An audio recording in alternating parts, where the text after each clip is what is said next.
আপোনালোকে চাওক, যিমান ছোৱালীয়ে মেট্ৰিক পাছ কৰিব, চবটো কলেজত নাযাব, ঘৰত টকা পইচাৰ অসুবিধা আছে।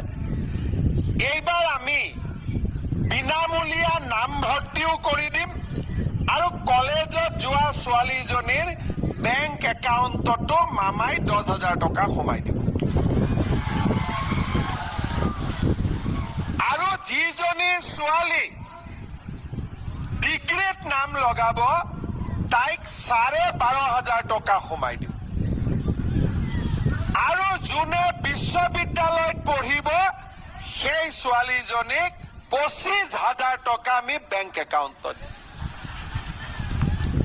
তাৰমানে কি হ'ব, ছোৱালীৰ পঢ়াৰ দায়িত্ব মামাই ল'ব, ল'ৰাৰ পঢ়াৰ দায়িত্ব দেউতাক মাকে ল'ব।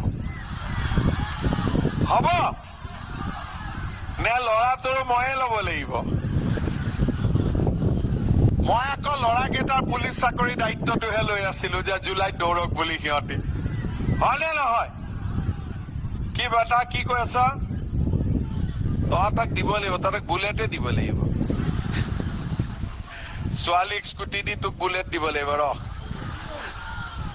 তহঁতি আকৌ বুলেট দিলে পিছত ছোৱালীহে উঠাবি, মা দেউতাকতো নুঠাও।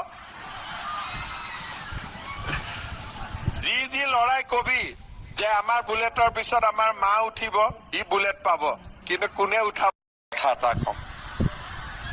এতিয়া মেট্ৰিকৰ ৰিজাল্ট দিব, কোন তাৰিখে দিব? 19, 20, 21 তাৰিখ মানে মেট্ৰিকৰ ৰিজাল্ট দিব। ঠিক আছে, অংকৰ প্ৰশ্নখন টান আহা বুলি কৈছিল, তথাপিতো পাছ কৰিব, কোনো চিন্তা কৰিবলগীয়া নাই।